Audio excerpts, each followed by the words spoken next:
¿Qué tal? ¿Cómo están amigos y amigas? Bienvenidos, bienvenidas a Plataforma. Gracias por estar aquí nuevamente. Un saludo para quienes nos sintonizan en los canales de TVX y para quienes nos ven fuera de nuestro país a través de las plataformas digitales. Quiero agradecer al equipo que hace posible cada semana esta oportunidad para encontrarnos aquí con ustedes. De la producción me piden que salude a don Oscar Orantes, a don Pedro Bonilla y a doña Ana Marina Rodríguez. Muy amables, muchas gracias. Un saludo y un abrazo. Bueno, ahora quiero hablar sobre el tema más relevante de esta semana, que ha sido el intento de privatización del agua por parte de diputados y diputadas de la derecha en la Comisión de Medio Ambiente y Cambio Climático de la Asamblea Legislativa. Yo quiero destacar que la reversión de este acuerdo ha sido una derrota popular contra los intentos de privatizar el agua. Lo primero es el hecho. Ustedes saben ya que el día lunes esta comisión de la Asamblea Legislativa que estudia el proyecto de ley de agua decidió conformar el ente rector de las políticas hídricas con 7 miembros, establecer 2 para el sector privado directamente, el sector productivo industrial, que en la práctica son los cañeros, los grandes regantes, y el sector productivo industrial, que son básicamente la industria de las bebidas, que son las que principalmente utilizan el agua como materia prima. Luego establece un representante para Comures, uno para las juntas de agua, asociaciones comunales, y también ahí incluye en el mismo atarrayazo a los desarrolladores urbanísticos. Y luego los otros 3, para completar los 7, son uno para el Ministerio de Medio Ambiente, otro para el Ministerio de Agricultura y Ganadería y uno para la Universidad de El Salvador. Inmediatamente se dio la protesta de las organizaciones sociales porque en la práctica el sector privado, el sector empresarial, tendría 4 votos de 7.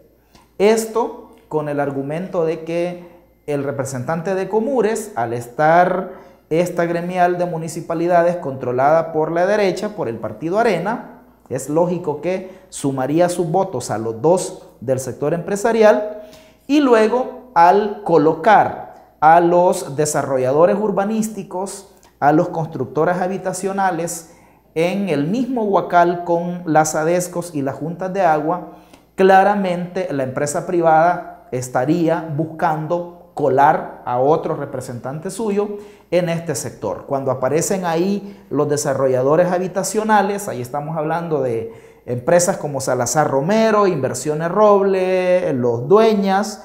Entonces, la empresa privada tendría prácticamente 4 de 7 votos al interior del ente rector de las políticas hídricas. Y por esto es que se denuncia que podría haber privatización, porque claramente el sector privado tendrá como prioridad garantizar el agua para los negocios. No es necesario poner en la ley que el agua se privatiza. Esto es importante aclararlo otra vez, porque quienes promueven la privatización niegan la privatización. Dicen que no se puede hacer porque la Constitución de la República no lo permite. Es que no ese es el punto. El punto es que al dejar el ente rector de las políticas hídricas controlado, dominado por la empresa privada, el enfoque, la orientación, el énfasis, la prioridad de las políticas públicas va a ser el agua para satisfacer las necesidades, la demanda empresarial y no el derecho de toda la gente a tener agua abundante y de calidad. Por eso es que se reivindica un ente totalmente público, controlado por el Estado, en la lógica de que el Estado, como garante de derechos, como impulsor de políticas públicas, entonces hubo una fuerte indignación de la gente, hubo un rechazo generalizado de la población en la calle, en medios de comunicación, en las redes sociales digitales, que obligó a los diputados y diputadas de la comisión que habían acordado la integración del ente rector que ya mencionamos, a revertir este acuerdo. Es así como el día jueves, en el marco de la sesión plenaria que se estaba desarrollando, se reúne esta comisión de emergencia y no tuvieron más alternativa que revertir el acuerdo que habían tomado. Lógicamente fue la presión popular, el rechazo de la gente, la que obligó a estos diputados a revertir el acuerdo que habían tomado. Qué lástima que esta reacción que ha habido ahora de la gente frente a los intentos de privatizar el agua no se hayan dado cuando se acordaron otras privatizaciones sobre otros bienes públicos que han afectado los derechos de la gente. ¿Cuál es entonces el mensaje de lo que ha pasado esta semana? A mí me parece que el mensaje para la Asamblea Legislativa, y no solo para la Asamblea, sino que para el resto de la institucionalidad estatal, es que la gente no está dispuesta a dejarse imponer medidas impopulares. En el pasado fue fácil imponer la privatización de las pensiones, imponer la dolarización, imponer la privatización de la banca y la privatización de todos los servicios públicos y empresas estatales que hicieron los gobiernos anteriores. Ahora la gente reacciona a través de los medios, de las redes y directamente también en la calle. Lo vimos en las movilizaciones encabezadas por la Universidad de El Salvador, por los sindicatos, por las organizaciones ambientalistas. Entonces yo creo que deben tomar nota los diputados y diputadas a la hora de implementar medidas que vayan a afectar a la gente. La gente se va a rebelar, la gente se va a oponer y los va a obligar a hacer lo que han tenido que hacer los diputados y diputadas de Arena, Gana, PCN y PDC, que habían acordado meter a la empresa privada en el ente rector de las políticas hídricas. Tomen nota entonces, señores diputados, tome nota el gobierno, que tome nota el nuevo gobierno, el presidente electo debe tomar nota. La gente no va a aceptar medidas neoliberales. Si el presidente electo está pensando hacer realidad lo que dijo en la Fundación Heritage, de imponer medidas con el Estado limitado, con la lógica neoliberal de la que habló, ojalá lo de la Fundación Heritage haya sido una simple estrategia del presidente electo de decirle a los estadounidenses conservadores lo que quieren escuchar, porque si en la práctica lo quiere implementar en El Salvador, en su gobierno, va a tener también el rechazo de la gente. La gente, cuando votó por él, votó contra Arena y contra el FMLN, y votó contra el neoliberalismo que impuso Arena y que el FMLN no revirtió. Entonces él estará actuando en contrasentido si decide continuar con políticas neoliberales. Entonces yo creo que este es un mensaje para toda la institucionalidad del Estado. La gente no está dispuesta a que le impongan medidas impopulares. Quiero plantear que la lucha por el agua, estas movilizaciones que hemos tenido, debería trascender a una lucha más amplia, a una lucha total en contra de todo el modelo neoliberal. En este sentido, yo creo que es necesario retomar la lucha por la desprivatización de las pensiones, la lucha contra este negocio obsceno de las AFPs que pone en riesgo la posibilidad de tener pensiones dignas cuando nos jubilemos, que representa una deuda impagable para el Estado. Habría que retomar la lucha porque se establezca un sistema previsional totalmente público.